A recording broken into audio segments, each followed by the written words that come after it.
You're watching RapTV, and this is the story of Takeoff.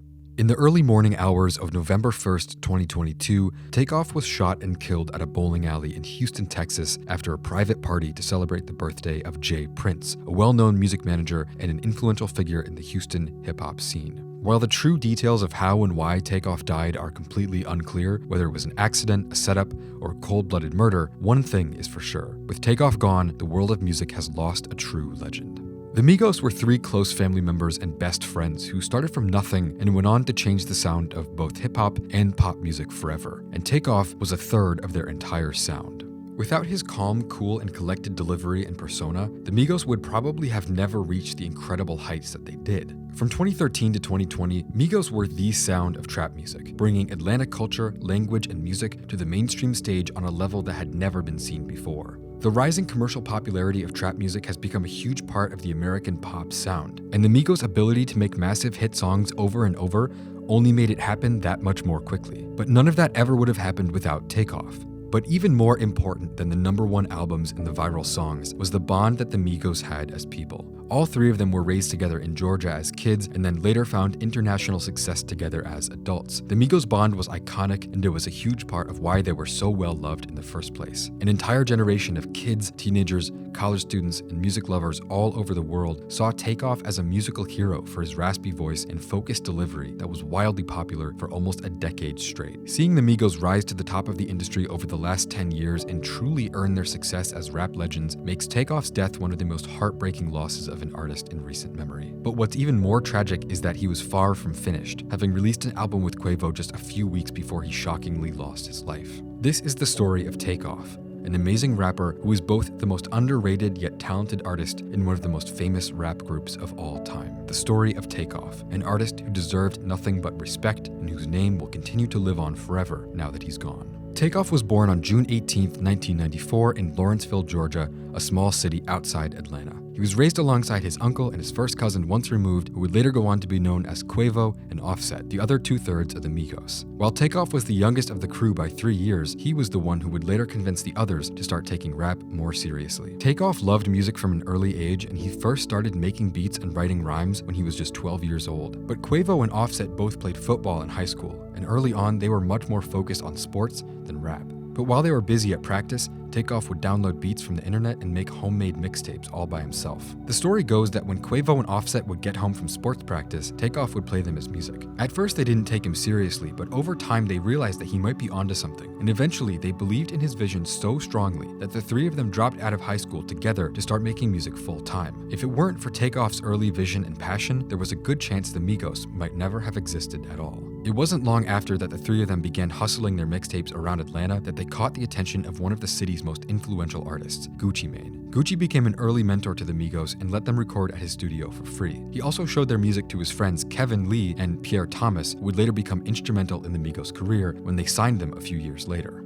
The two businessmen were immediately impressed by the Migos' sound, Takeoff in particular. Pierre later told Rap Radar that Takeoff was spitting like crazy, and he was strongly reminded of Bone Thugs, one of the most influential rap groups of the 1990s. When Coach K and Pierre decided to join forces and start Quality Control Records in 2013, the Migos were one of their very first signees. Their first move was to team up with Gucci Mane's longtime producer Zaytoven and record the track Versace, which became their breakout hit. The Migos would truly begin to dominate the charts in 2016 with the success of Bad and Bougie featuring Lil Uzi Vert, which became their first #1 hit on Billboard. Although many people considered Takeoff to be the best, most talented rapper in the Migos, Offset and Quavo were always the much more visible members of the group. Takeoff had a much more chill and laid-back persona, which sometimes led to a narrative that he was being left behind. But in the infamous interview with DJ Academics and Joe Budden, he made it clear that he wouldn't tolerate disrespect, and it became one of the biggest viral moments of the year.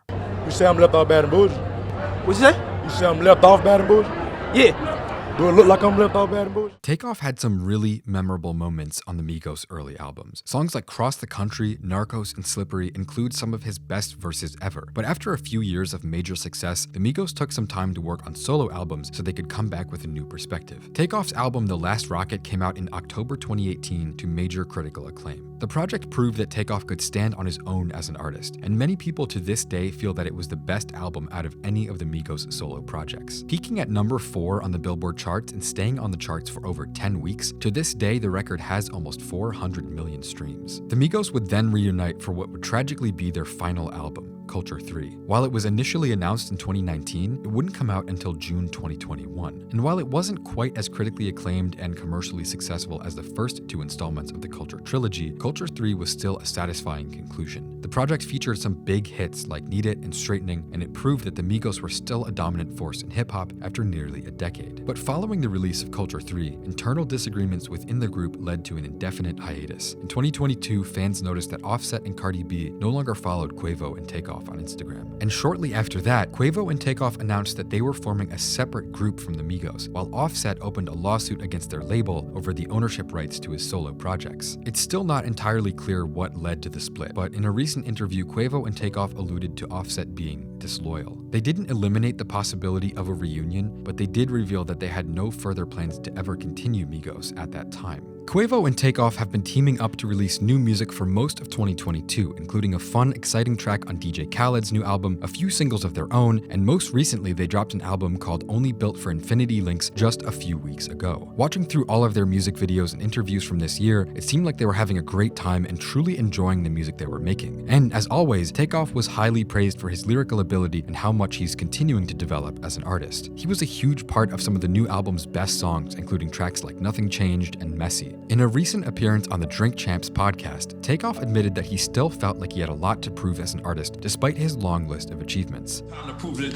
Is that something you had in your mind when you was going in recording? Oh, for sure. Okay. You know what I mean? Enough is enough. You know, I'm chill, you know what I'm saying, laid back, but it's time to pop it, you know what I mean? And his words now seem chilling, as he would be killed only a week later. It remains entirely unclear what led to Takeoff being shot and killed that night in Houston. There are so many conflicting stories and narratives floating around that it could be months or years until the truth is revealed. But to start from nothing, running in the streets of Atlanta with your cousin and your uncle, your best friends, and to end up as three of the most influential rappers of the decade, Takeoff was one of the most accomplished artists of his entire generation, and no senseless act of violence will ever take that legacy away. And the most important thing to remember about him is that he wasn't just a character on a screen. He was a brother to the Migos, literally and figuratively. He was an extremely influential artist who changed the hip-hop and pop culture landscape all before the age of 30. The death of Takeoff is a shock and a major loss to the music community, and he will never be forgotten.